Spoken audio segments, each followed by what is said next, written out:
Hi, this is Sally Morgan, physical therapist, craniosacral therapist, and Tellington T-Touch practitioner for animals and people. This is Tristan, he's a Corgi, and today we are going to continue our discussions about hospice care for animals and what that means, which in fact is staying with them through the end of their dying process rather than choosing to euthanize them. And today, I think one of the most profound experiences I've had on many levels with hospice care for animals is with a horse I know. And I say that I know him because I feel like he's still with me many of the times I'm working with horses. So this horse was a client horse. I had worked with him maybe 10 years before he became really disabled. He is one of the longest living thoroughbreds in this country, apparently. Thoroughbreds don't make it much past 30, and he was probably 33 or 4 when he crossed the Rainbow Bridge. And what happened to precipitate this was that he had an abscess in his hoof from some trimming issues, and it became very painful to the point where he was colicking. And being an older guy, and in the spring, it was like March, February when this happened, he was unable to stand because he was in so much pain, and he ended up just laying down. And there were a lot of different issues going on with this horse. Luckily, we had a veterinarian on the team to support us, and that was a good thing. He chose to take this as a learning experience about what was going on with this horse, and as long as the horse seemed comfortable and out of pain, which he was when he was down and on some drugs, he was okay. So the owner of the horse is a very, very deeply spiritual person who does not believe in killing. So she was not going to euthanize him. And there was no real reason to, because he was doing fairly okay. And then the caretaker of the horse, because the owner travels extensively, was someone who was brought up with a whole different mentality and way of looking at animals. And so she believed he should have been euthanized years ago, and certainly on day one of this process. And so the conflict between these three people and then myself with the horse was part of the problem. And we were able to get most of the people on board with how we were going to care for this horse as time wore on. But the first 24, 48 hours were very difficult. And in fact, when a horse has been down a couple of days, often there can be damage internally. But in fact, this horse, even 2-3 days into this like maybe 5-day process for him, he went down on a Saturday or Sunday and died the following Friday. But even a little ways in, there was still a good chance that he could stand up and continue on. And do I give my personal animals Manuka honey? Sometimes my dog gets it, but he's a young, vigorous guy. I certainly myself have used it. Thanks for asking. Anyway, so what happened with this horse, he was down and the owner called me to do something because she didn't want him to be in pain, and she needed support for herself because the person that was coming to feed the other horses every day was just really irate, and everybody's very emotional in this situation. And the vet was super supportive, but the caretaker had to come and give this horse shots periodically to manage his pain level. And he wasn't in tremendous pain once he was on the medication, but he still had enough issues that he could not put weight on that hoof that caused all the problem.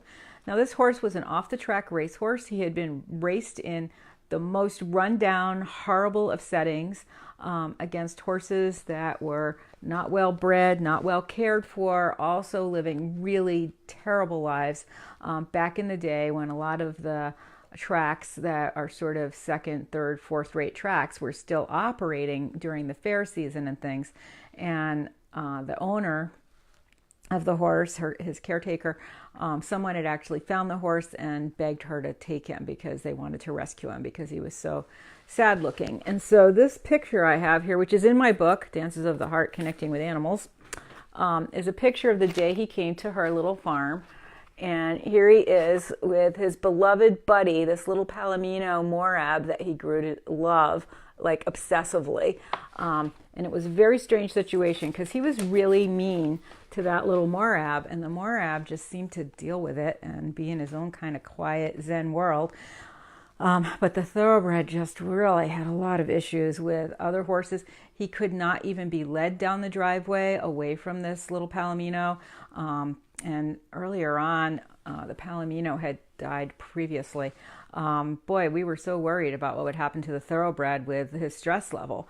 But the caretaker of the horse kindly left the Palomino out there for a while so that the thoroughbred could see that he was no longer in his body, and that he was gone, and bond with the other new horses that had come in so that he did not feel as great a loss as he could have. And that's another important thing to remember when you're doing hospice care, is to let the other animals be aware of what's happening. And so what I did for this horse, I went over there and I did craniosacral therapy on him. He had a lot of damage from thrashing on his head and neck and back. So we straightened all that out, got his head bones back aligned, and he was visibly more comfortable and just sighing and sighing the whole time I was working with him.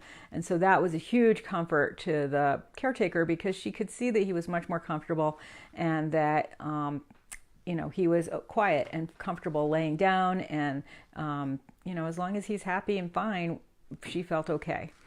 So as time wore on, maybe I went every day, sometimes twice a day, and a couple of days in, I went over there and I was talking to my shaman friend, who's also a T-Touch practitioner, Tracy Broom, who's out in Colorado, who's also a craniosacral therapist as well. She's taken all of my classes and developed her own classes for horses. This was maybe even before she had gotten very far with that process.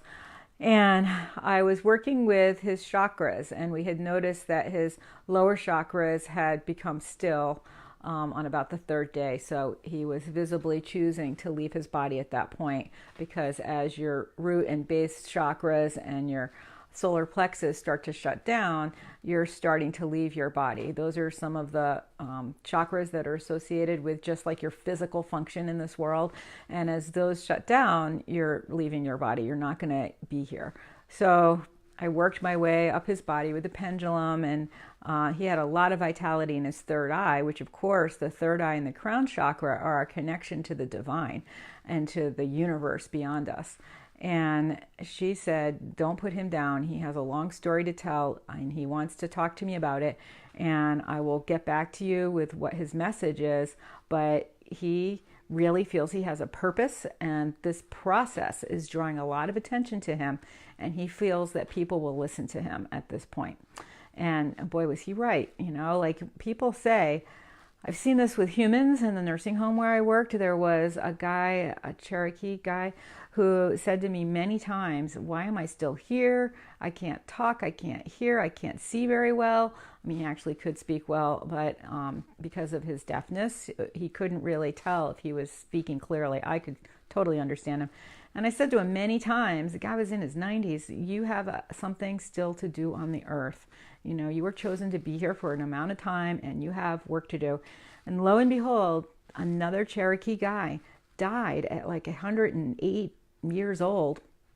And my guy was chosen or asked or begged to do a ceremony, a Native American ceremony for this other guy to cross the Rainbow Bridge. And sure enough, my guy died a couple of weeks later. So that really was his last act, as it were. His last gift to the earth plane was helping this other man cross. And he did a beautiful ceremony. People were crying, he was singing, he was chanting.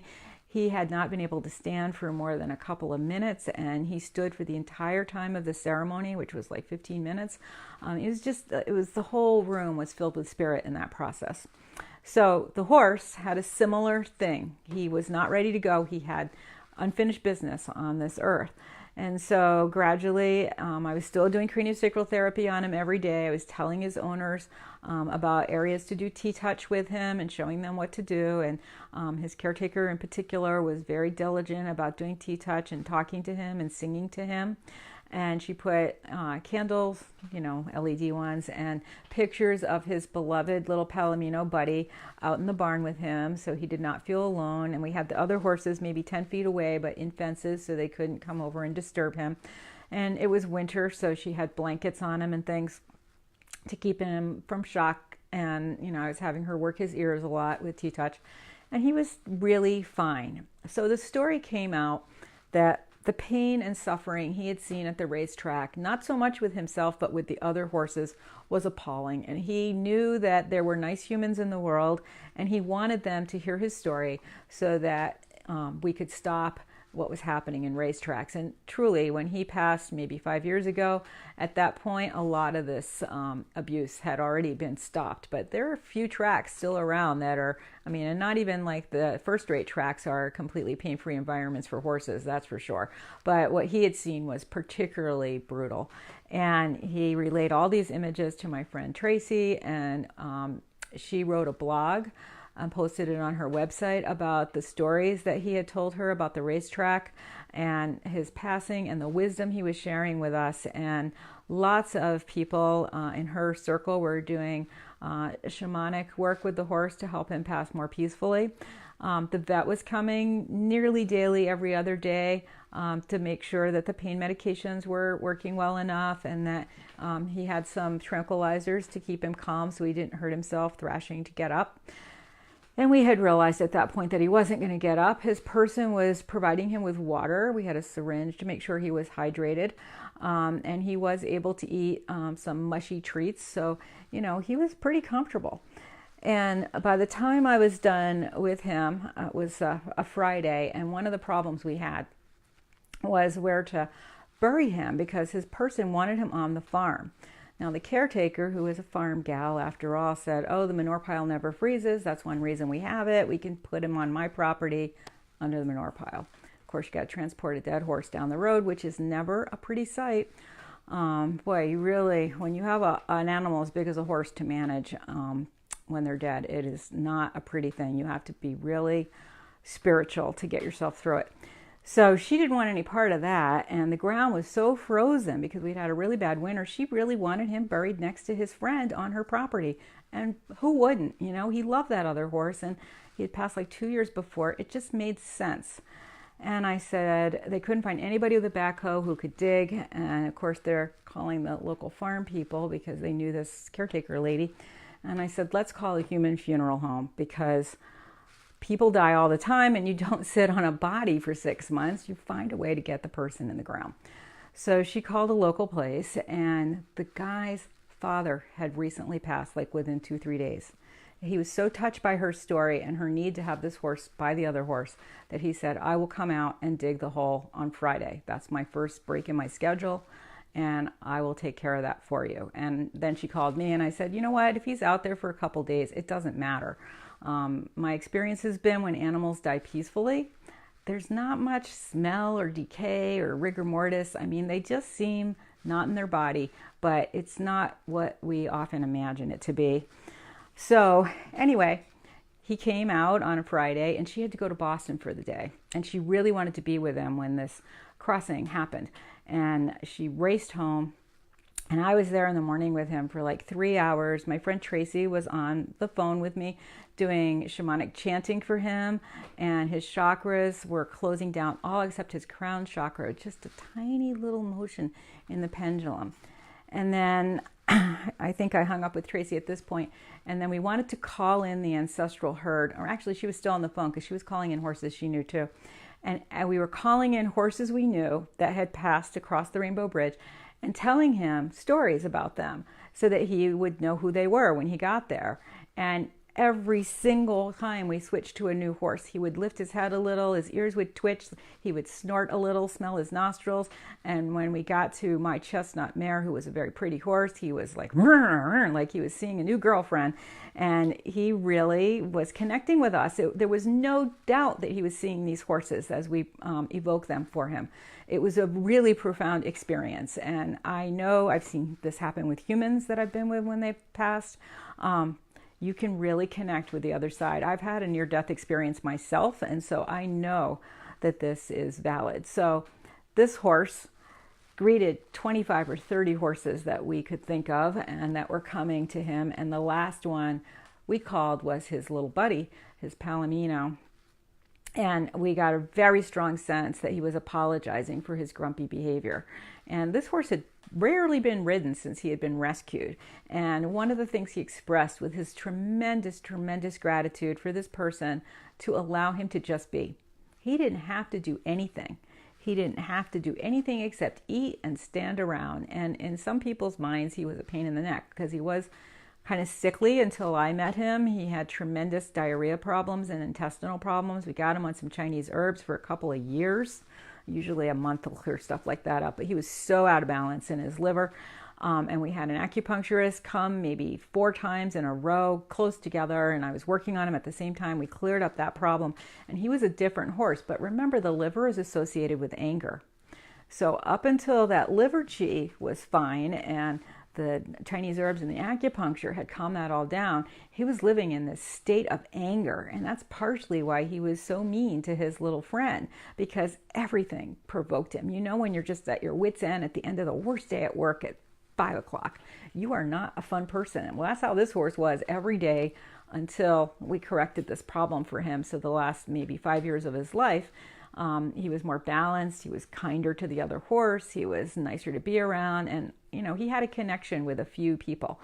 Me in particular, because I was there with him a lot. Initially, I was going weekly and every other week to see him. And, you know, I have a lot of horse experience. So I was handling him in a very different way than a lot of the people around him. So we became kind of pals. We had what I would call a cordial working relationship. So he was whinnying as all these horses were coming in, and he apologized for being mean to his friend. And then he also very clearly thanked his person for taking such good care of him and letting him be just who he was and not asking anything from him for his lifetime. And a lot of animals don't get that pleasure that he had of just being. And this person was the perfect match for him to just be. She had never asked him to do hardly anything. The few times that they were going to go riding, he had some issues and he couldn't go riding. And her husband was actually supposed to ride him a little bit. But somehow this horse and the husband had a bit of an agreement on a spiritual level. The husband, we found out, was terribly allergic to horses. So he could no longer even ride this horse. Not that he had ridden him that much, but that kind of stopped the possibility of riding him forever. And so the horse really had the perfect family. And he had tremendous knee problems from his time at the track. One of his knees was fused. So he was really not capable of doing a lot of work anyway. So it had worked out for him to be with these people, but what he said was so profound about wanting to spread the word about abusive thoroughbreds. And my friend Tracy has several rescued thoroughbreds, and this is something she's passionate about.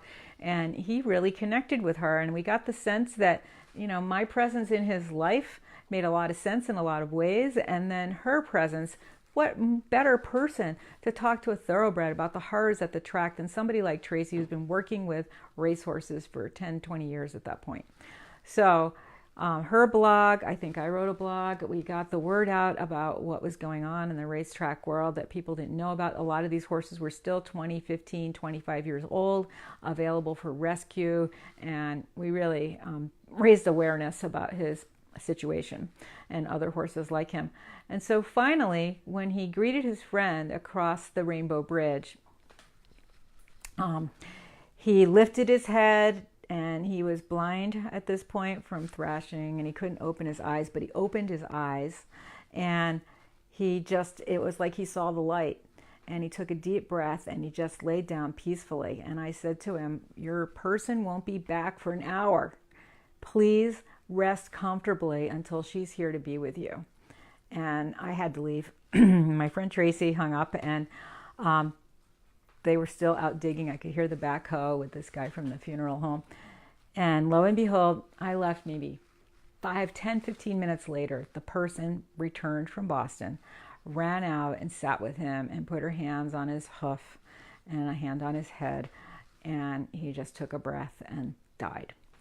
And right around that time, she was sitting with him. The guy came trotting up the driveway off his backhoe and said, "I have the hole all ready. Whenever you're ready, it's time for him to go. We're all set." Well, there he was. He was gone. And the woman smartly said, "I need him to be comfortable here for at least a few hours with the other horses before we put him in that hole. So what's the time frame to be able to do that?" And he came back the next day. so that she could spend time with him. The other horses she let come out of their little areas to be with him. And it was really the ideal situation. So this is what the essence of hospice care is: letting that unfinished business happen, taking good care of the body in that process of going, but also honoring and working with the spirit to create a happy crossing and a peaceful crossing for that spirit and that higher consciousness of that horse. There were so many levels that he needed to work through to be able to cross the Rainbow Bridge, and he could not have had a better passing. It was way better than having a vet come out and just put him down. What if all that hadn't happened? So he was buried next to his friend, and he's out in the yard there, and there's beautiful flowers she planted over both of them, and it's lovely. And then I was called to go to the Animals in the Afterlife conference, and this is partially where his story continues. And out of some mishap, the person that had been scheduled to be the keynote speaker did not show up. They were in California. They didn't even call to cancel. And I had wanted a speaking assignment, but I forget what had happened, but maybe they were full. The person sponsoring this group was an animal communicator, and she had a lot of animal communicators with messages from the other side, animals that had come back to their people several different lifetimes. But when she needed a keynote speaker, she said, "Can you do this?" And I said, "Absolutely." And this horse had gone in March, and this conference was in November. So I quickly at lunch made some notes about my experiences with hospice care for lots of different animals and animals I had been with at their crossing, stories of clients had told me about their animals coming back, and put together a talk. And I went and did my presentation. And the first horse I talked about was this horse. And I came back to the story of him near the end about, the importance of a peaceful, respectful crossing. And after I spoke, of course, there was applause. And then a couple of people in the back of the room, instead of asking questions, they had comments. And two of them were animal communicators. Of course, there were very high-level animal communicators in this room. And they had said that the whole time I was talking, there was a herd of horses running around the room led by this little guy, and that he was prancing and beautiful and tossing his head and stomping his hoof to say, "Yes, that's right. I want you to hear this." And then they had also seen really sad horses that had come from the track that were huddled together in the back of the room saying, "Please tell our story. Please, please tell people our story," because horses should not have to suffer like this at this time in the United States and in Canada.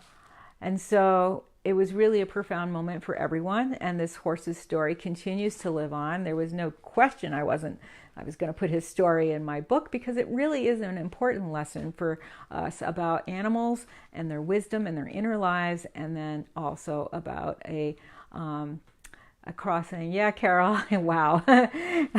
About crossing in a way that is useful to them. I mean, dying is part of living. As Bernie Siegel often says, nobody gets off alive. We all die. So why not talk about it and think about it and make it be what you want it to be, and the same for your pets. And so the other stories I have to tell you about dogs and cats and rabbits may not be as clear as this one in terms of all the coincidences that mounted up, so-called coincidences, unrecognized miracles really is what a coincidence is.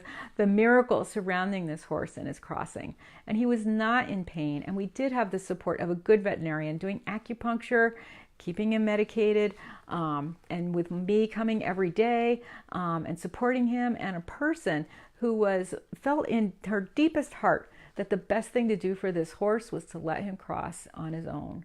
And, against all kinds of people saying that she was wrong, that we don't do this is how we treat animals, and who do you think you are, and you're cruel, and blah, blah, blah. I mean, it's a lot to take in when you've got people for a week coming at you with this kind of negativity. And she is a very deeply spiritual person, very connected to the Dalai Lama and some other great spiritual leaders. And she was able to quiet her soul and quiet the chatter in her head from these people to do the best for this horse. And, thank the heavens that she did, because it really was a miracle from start to finish. So hospice care for animals, think about it, because as much as it's difficult and emotional, we need to recognize their part of recognizing them as sentient beings is respecting the messages they have and their life process and their life journey, and allowing that to come to its natural ending. So, sorry, these topics are hard, but we do need to think about them. And it is such a miracle what happens with animals when they're crossing. So many people have brilliant stories to share. And I really look forward to people writing to me with their stories or contacting me. My email is sallymorganpt@gmail.com.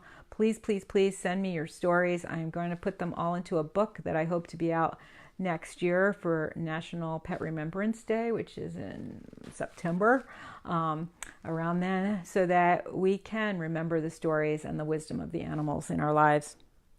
Thanks for joining us. Everybody have a great day. I don't know if you can see, but my maple tree, the only deciduous tree I have, well, I have 8 acres. There's some other trees out there, I don't know. But its golden leaves are just showering down today. We can really see it's fall, even though it's still 65 or 70. So I like that. Warm fall. I'm all for that.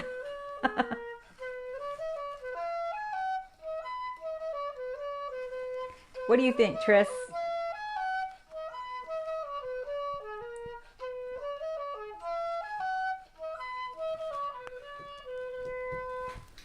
Thanks for joining us, everybody. Please talk to people about animal hospice care. Talk to your vets. Talk to your friends. And as I said, I'm doing my radio interview with a hospice care specialist later today. And so you'll be able to see that or hear that in November. And my sister has just taken a course to become certified in animal hospice care. There's a lot of ethical things that you need to know to work in this area, but it is definitely something that we're seeing emerge more and more in this country, and it is so important. Thanks for joining us. We'll see you tomorrow, and tomorrow is Saturday, so we'll be on around 9:30, maybe a tad early because I do have several horses to see in the morning. Thanks for joining us.